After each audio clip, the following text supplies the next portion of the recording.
Hello, myself I am Tahira. I am from IT department at AKGEC Engineering College. Today I will be talking about modular arithmetic and topics related to Euclidean algorithm, congruence and some other topics related to this particular area, and it comes under the subject cryptography and network security. To start with, I'll be giving a brief review about integer arithmetic. I'll be talking about extended Euclidean algorithm, how it is used, where it is used, talking more about modular arithmetic and modulo operations and inverses, because these are the operations, mathematical operations, which will go into a great length for doing cryptographic algorithms.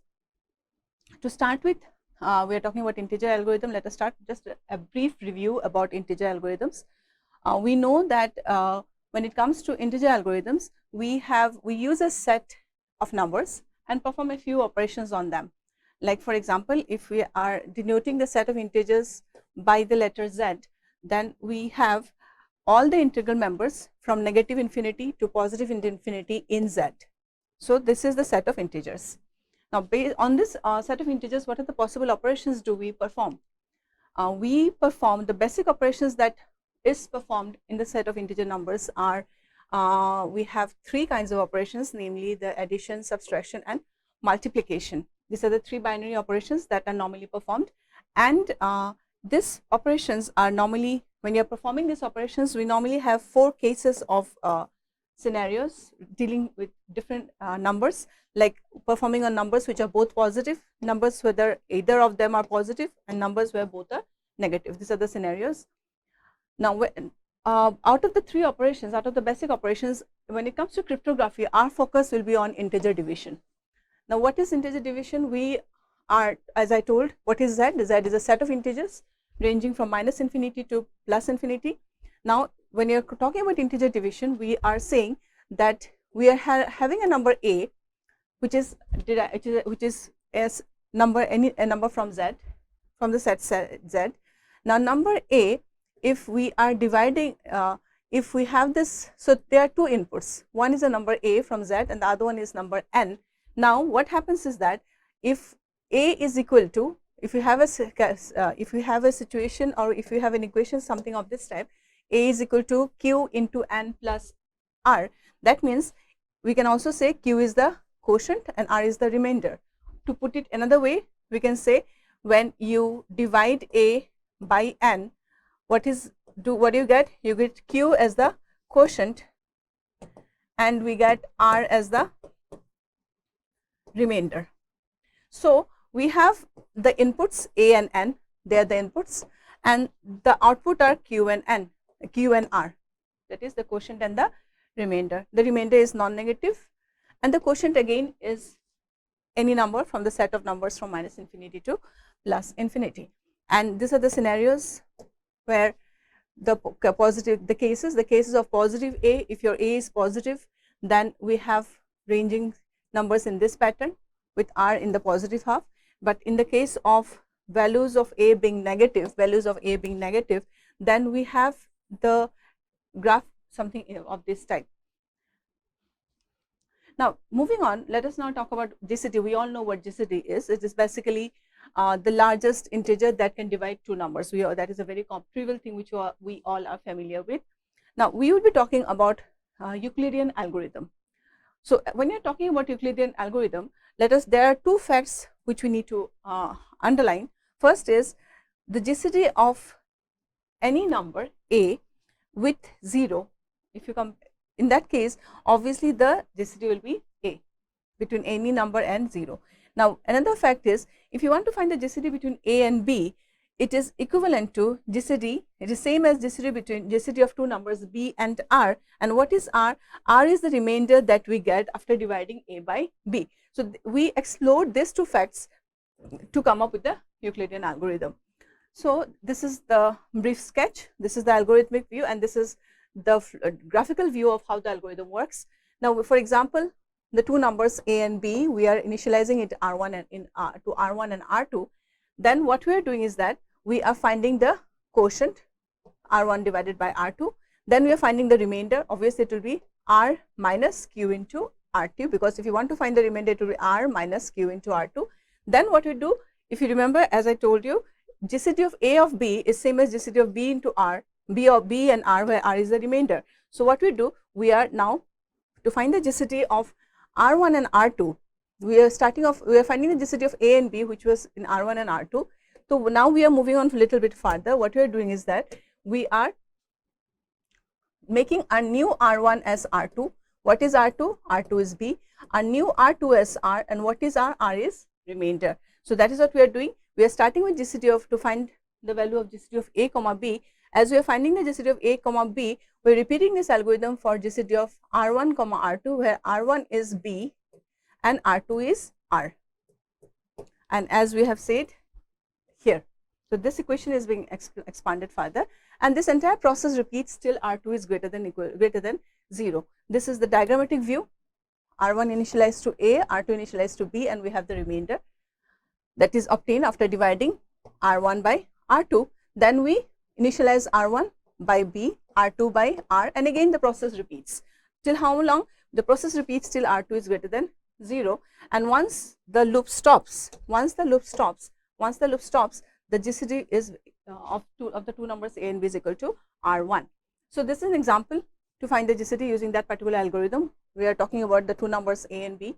So we are initializing the two numbers, the first one R1, this is R2. Then you are finding the remainder, the quotient. If you divide R1 by R2, this is the quotient. Then we shift the value of R2 to R1, the value of R2, and then again we define the quotient and the remainder, and the process repeats.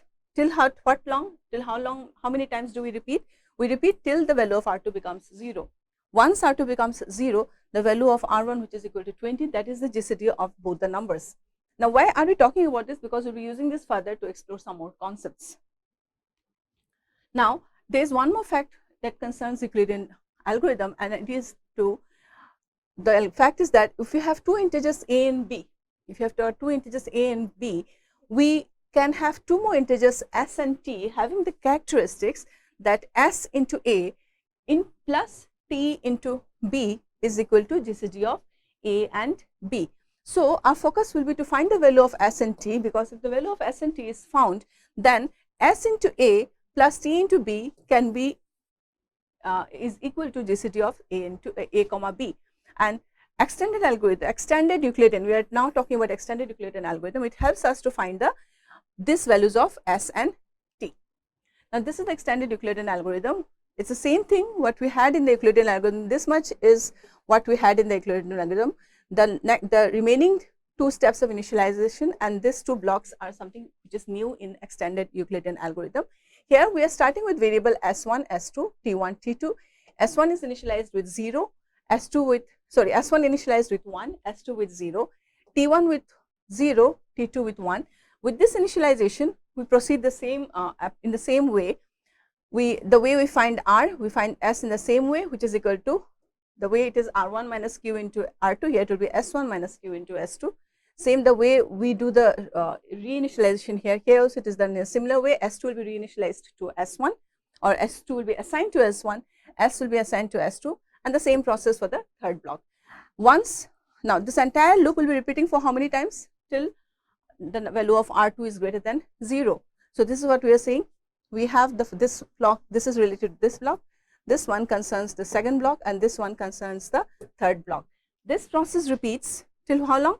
Till the value of R2 becomes 0. Once the value of R2 becomes 0, the GCD of both the numbers is equal to R1.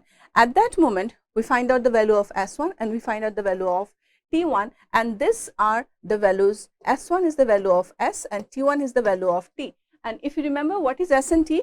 S and T are those two integers which, when multiplied with A, S multiplied with A plus T multiplied with B, gives the GCD of A comma B. So we are using extended Euclidean algorithm to find out the value of S and T, in addition to finding the GCD of both the numbers A and B.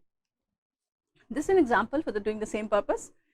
Here the first two numbers are 61 and 28, 161 and 28. So 161 we are initializing in R1, 28 in R2. Initialization, as I said, S1 starts with 1, S2 with 0, T1 with 0, T2 with 1. And the same process as we have done in Euclidean algorithm, it repeats. We find the quotient, we find the remainder. After doing so, again we reinitialize R1 with R2, R2 with R. Similarly, for the S cases, S2 goes to S1, S goes to S2, and similarly for the T's cases. And this process repeats. Once we stop, once the value of R2 is equal to 0, the GCD of both the numbers are 7. So, and what is S1? S1 is -1, and what is T? What is T? T is 6. So, we can see that if you multiply this, if you do the calculation, S into A, if you multiply this S into A and T into B and do the summation, we will see that we get the value of 7, which is the GCD of both the numbers.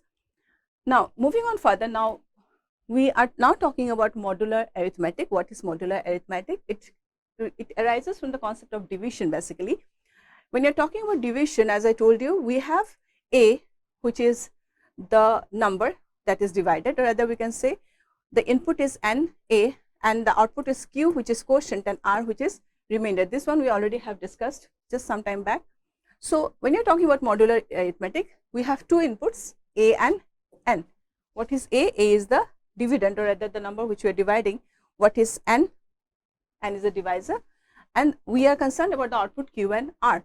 So, our focus will be more on R, the remainder, in case of modular arithmetic, right?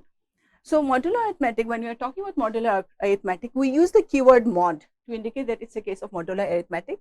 Here, the second input N, that is here, this is called the modulus, and the output relating to the remainder which we are designating as R, this is called the residue. So, this particular operation which we just talked about now, we can rewrite it in the form of, we are performing a modular operation with N as the modulus, A as the input from a set of integers Z, and R is the what did you say? It is the residue which concerns or which relates to the remainder, and our focus when you are talking about modular arithmetic is on the remainder. Now, when you are talking about next topic we are talking about is a set of residues. Now, what happens is that the modular operation basically creates a set. Whenever we perform a modular operation, we create a set. Which set? It is referred to the set of least residue modulo N, or it is also called as Zn, which is obtained after we apply modular arithmetic. For example, when you are talking about Zn, or let me first talk about Z2. So, when you are talking about Z2, here the value of N is 2. That means we are talking about all those numbers Z where we are applying 2, mod 2, all integers, all set of integers from -infinity to +infinity, but applying mod 2. So, if you are applying mod 2, so our remainder will either be 0 or 1, not more than 1, because it is mod 2. So, when you are talking about Z2, the list of integers in Z2 will be 0 and 1. Similarly, if you are talking about Z6, so Z6 basically means you are taking all the set of numbers Z, indicating set of numbers from -infinity to +infinity, and to this you are performing an operation of mod 6. So, obviously, when you are applying mod 6, the rest of numbers will be, whatever values will be getting will be going from 0 to 5. Similarly, for Z11. So, we can summarize what is Zn. Zn is another series of numbers or series of integers starting from 0 and going till n-1. Now, the next topic we will talk about is congruence. What is congruence? Now, let us start. For a positive integer n, fine, two integers a and b, they are said to be congruent, or we can say they are said to be congruent modulo n, or we can also say a is congruent to b modulo n. These are the various ways where we can name the congruence. One is we can say they are congruent, they have a congruence relation, we can say, or we can also say a is congruent to b modulo n, or vice versa. Under what situation can we say that? We can say that if a and b, they have the same remainder after both the numbers are divided by n, or equivalently, if a and a minus b is divisible by n. If this scenario is satisfied, then we will say a and b are congruent to each other. It can be expressed. How do we express such a relation? By using this symbol, equal to, 3 lines, okay. This is which is also read as a is congruent to b modulo n. Here, what is n? If you remember, we said, as I said in the previous slide, n is called the modulus. Now, to show that two integers are congruent, what we do? Use this particular symbol. Now that means 2 is congruent to 12 mod 10. This one means 13 congruent to 23 mod 10, and so on. Now what does this operation mean? As I told you, it means if both the numbers are divided, by the same modulo, or rather by the same modulus, then the remainder is same. If we divide 2 by 10, the remainder is 2. If we divide 12 by 10, the remainder is 2. So both of them are having the same remainder, so we'll say they are congruent. Similarly, let us take about 13. If we divide 13 by 10, the remainder is 3. Similarly, 23 by 10, the remainder is again 3. So both of them are having the same remainders, even after being divided by the same number n, which is called as the modulus. In that scenario, we say they are congruent, and this is how symbolically we indicate the congruence relation. And diagrammatically, the congruence relationship can be expressed in this way. We have z, if you remember, z is a set of integers ranging from -infinity to +infinity. Now, this set of numbers, if you take it up like this, are -8, 2, 12, 22.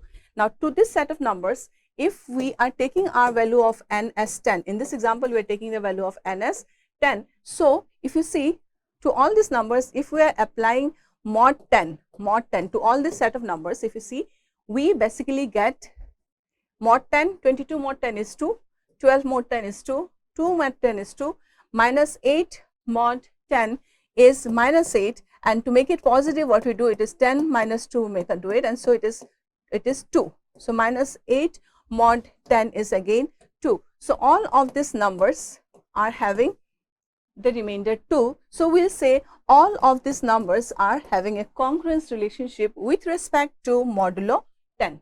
And how do we indicate it? How do we write it? This is how we write it. Fine. And what does Z10 stands for? Z10 stands for all the numbers ranging from 0 to 9. That means Z10 means, it means what is this? It is modulo of all the numbers to Z, whatever numbers we are getting after applying modulo 10. Because why 10? Because the value of n is 10. Now let us talk about the next topic. What are the operations that can be performed in Zn? There are basically three, as I already talked about, there are three basic operations: addition, subtraction, and multiplication, that can be performed on Z. And the same thing applies to Zn also. Zn is not from -infinity to +infinity, rather Zn goes from 0 to n minus 1. So whatever was applicable there for Z, for whatever is applicable for Z, it is applicable for Zn. The difference is, after doing the operation, what we get might be going beyond Zn. Like if it is Zn, our range of numbers will be from 0 to n minus 1. But as we perform multiplication or as we perform addition, so it might so happen this range of numbers can go beyond n minus 1. So, but we are concerned with Zn. So if it goes beyond n minus 1, then we have to bring it back to a range of 0 to n minus 1. So that is the reason we are performing a mod operation again. So this is a new thing that is coming up when we are talking about the basic arithmetic operations that concerns Zn. So we can say this way.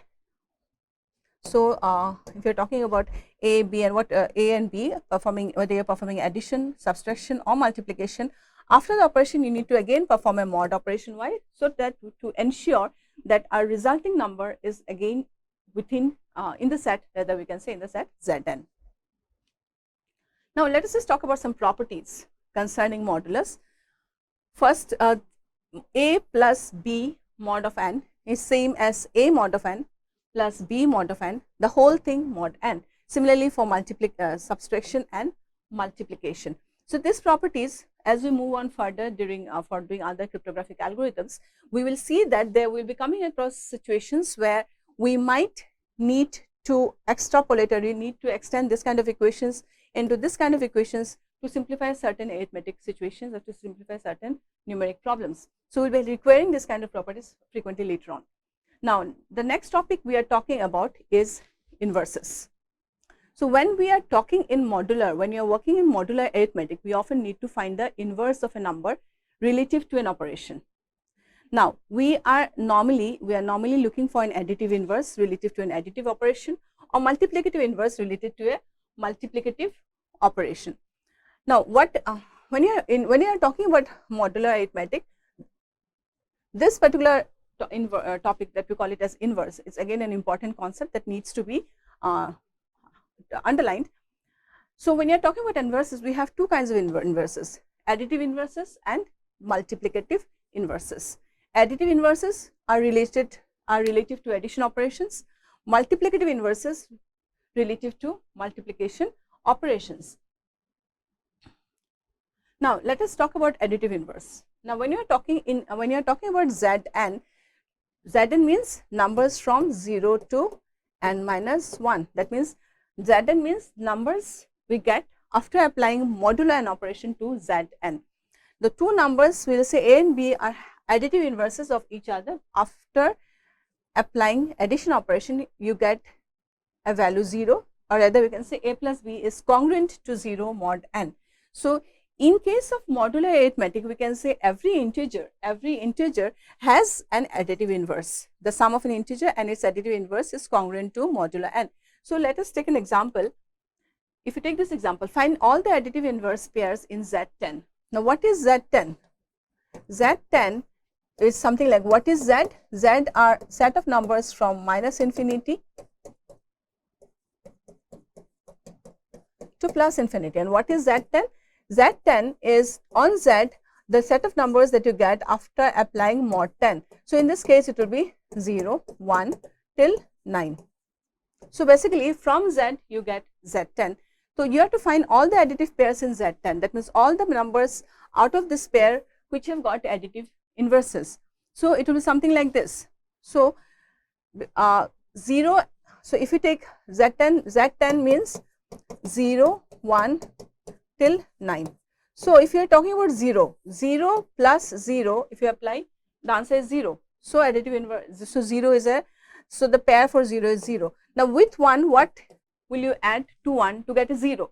So to 1 we can add 9, we get 10. So 10 mod 10 is 0. So we can say this is again the additive inverse pair for 1 is 9. Similarly for 2 is 8. Why? 2 plus 8 is 10 and 10 mod 10 is again 0. 3, it is 7. So 3 plus 7 is 10. 10 mod 7 is 0 again. Fine. So if we see, we almost have similarly 4 and 6 and 5 and 7. So if you see 0, 1, 2, 3, 4, 5, 6, 7, 8, 9. That means all numbers in Zn, what we have numbers from 0 to 9. So all the numbers, set of numbers in Z10 have got additive inverses. For 0 the inverse is 1, for 1 it is 9, and for 9 it is 1. Similarly for 2 it is 8 and vice versa. So all numbers have got inverses, additive inverses when you are talking about additive inverse, but the same is not the case for multiplicative inverse. And when you are talking about cryptographic algorithms, our focus will be on multiplicative inverses as we are designing more and more tough algorithms handling cryptographic scenarios. So now let us come to multiplicative inverses. Fine. Unlike additive inverse, where after addition the number should be 0 once you are applying modulo n, here after multiplication the resultant answer should be 1 after you apply modulo n. So two numbers a and b are multiplicative inverses of each other if after doing the multiplication the answer is 1, or rather we can say if a into b is congruent to 1 mod n. So in modular arithmetic we can say an integer may or may not have multiplicative inverse. That's the point that needs to be underlined. Unlike additive inverse, for additive inverse every integer, like I said in the previous example for Z10, every integer, 0's pair is 0, 1's pair is 9, 2's pair is 8, every integer have got an additive inverse pair. That applies for additive inverses, but for multiplicative inverse it is not applicable. So you may have or you may not have a multiplicative inverse. So what does it mean? And when we do have a multiplicative inverse, there's an important property that comes. The property is the product of the integer and its multiplicative inverse is congruent to 1 modulo n. That is the punchline, that is the requirement for multiplicative inverses to exist. Now let's take some examples. So we are talking about multiplicative inverses of 8 in Z10. So here we are saying there is, now as I told you somewhere back here,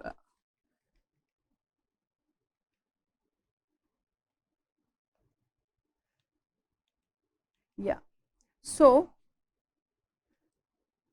yeah, so multiplicative inverse, like let us come to this point 8.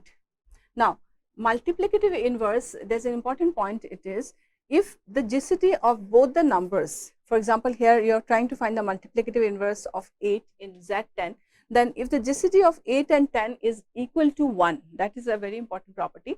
If it is equal to 1, then we will say that the multiplicative inverse exists, or else we will say the multiplicative inverse does not exist. As we said previously that multiplicative inverses may exist or may not exist, but all additive inverses are always there in case of Zn's. Now, how to identify whether multiplicative inverse is there or not? So, you want to find the inverse of 8 in 10, Z10. So, what we do, find the GCD of 10 and 8. If the GCD of 10 and 8 is not equal to 1, we will say that we'll say that we cannot find any number between 0 and 1, so, which is when multiplied by 8, the resultant is congruent to 1. Or rather, we can say this particular 8 does not have a multiplicative inverse in Z10. We'll take some more examples and try to prove what we are saying. Now, for example, we are talking about, like for example, if you take another case, let us say, okay, I'll take more examples later on. Now, so let us say we are talking about all multiplicative inverses in Z10. Z10, if you remember, are set of numbers from 0, 1 till n minus 1.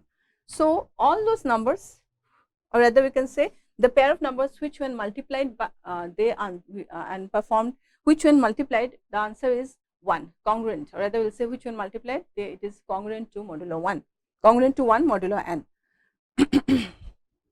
So, if it is multiplied by 1 and we are applying mod 10 because n is 10. So, 1 mod 10 is 1, 3 and 7, 21, 21 mod 10 is again 1, 9 9s are 81, 81 mod 10 is again 1. So, here it is 1, here it is 1. So, all of these pairs we get a 1 after applying a modulo n, after multiplication and applying modulo 10. So, we will say this numbers, we will say this pair of numbers are the set of numbers which have multiplicative inverses. We will say the multiplicative inverse of 1 is 1, of 3 is 7, of 9 is 9, and for all other numbers, these numbers, they do not have multiplicative inverses. Why? Because after, this is one way of looking at it, this is another way of looking at it, that after performing a product operation or a multiplication operation and then doing a modulo 10 operation, we are not getting 1. Now, if we look at Z11, 1 into 1, and what is 11? That means what is the modulo value? The modulus is 11. Unlike the previous case where the modulus was 10, here it is modulus is 11. So, for 1 into 1, modulo 11 is 1 again. 2 into 6, that is 12. 12 modulo 11, it is again 1. 3 4 is 12. 12 modulo 11 is again 1. 5 45, 5 9 is 45, it is again 1. 7 8 is 56, modulo 11 is again 1. 81 modulo 11 is 9 9 is 81, modulo 11 is again, if you take it like this, 99. So, for 9 it will not be, we can't say it is, it will be 9 into 8 56, 8, it will be 8 into 9. For 9 it will be 8. So, if you do a product, similarly for 10 it is, if you do the multiplication is 100, and if you do a modulo 11, we are getting 1. So, for all of these cases we are getting 1. That means each, if you summarize it, we can say when this n when it is prime, all the list of numbers are having, all the number excluding 0, from 1 onwards, all the numbers are having multiplicative inverses, like so. So, 1 is having an inverse, 2, the inverse of 2 is 6, 3 is 4, 5 is 9, and so on. So, there lies the difference. When we are talking about Z10,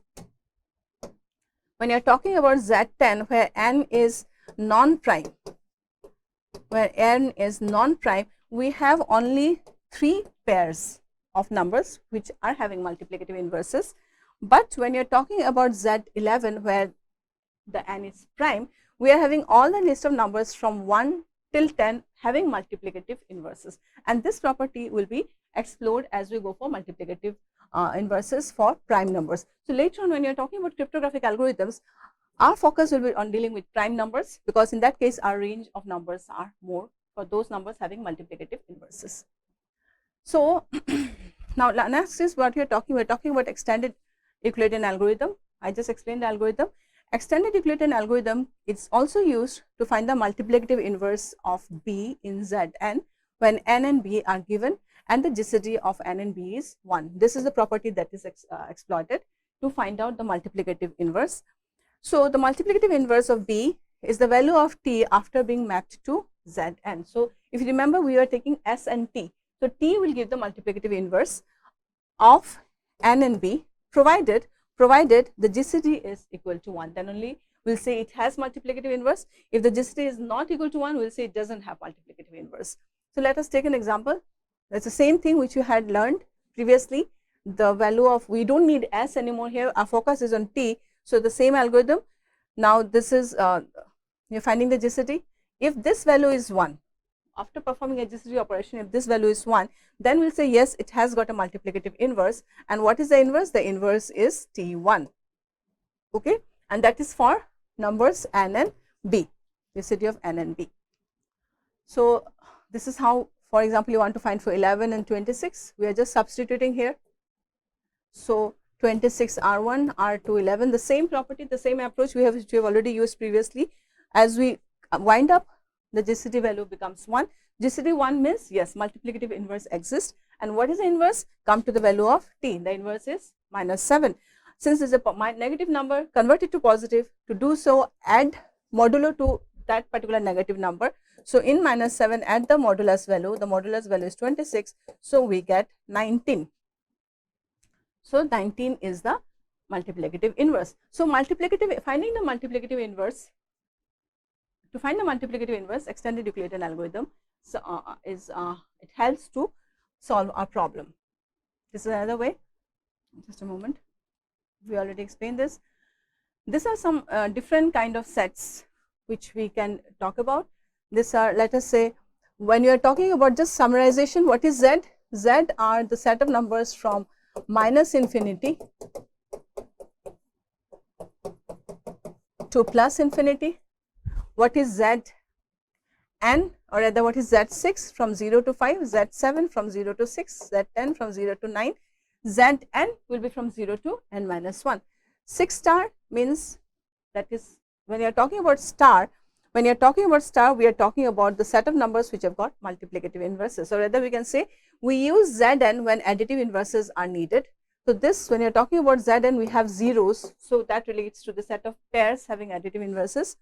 And we use Zn star when multiplicative inverses are needed. So Zn star, these are the situations where Zn star list, or rather we can say Zn star is the list of numbers which are having multiplicative inverses pair.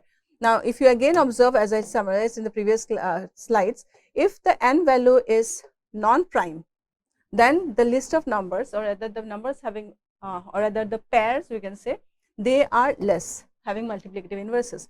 But if the value of n is prime, then it is exactly like Z and -0. 0 will not be there, but it will start from 1. We can have, normally when you are talking about cryptography, our focus will be, instead of focusing on Zn or Z, our focus will be more on Zp and Zp star, meaning with n value where n is prime number and where we are talking about multiplicative inverses for Zp. So it's something like this. Here we don't have to think much. Z13 means 0 to 12. P means 0 to p-1. Z13 star means 0, excluding 0, to be all the set of numbers having multiplicative inverses pair. So Zn star, if you are talking about Zn star, what will be Zn star? It will be starting from 1 and it will go till n-1, as I told in the previous slide, sorry. So these are the reference books which I referred, or which is also prescribed in the university's in the syllabus given in the university. The first one is by Firozan, and the second one is by Stellings, both of them talking about cryptographic and network security. So that much for now. Thank you.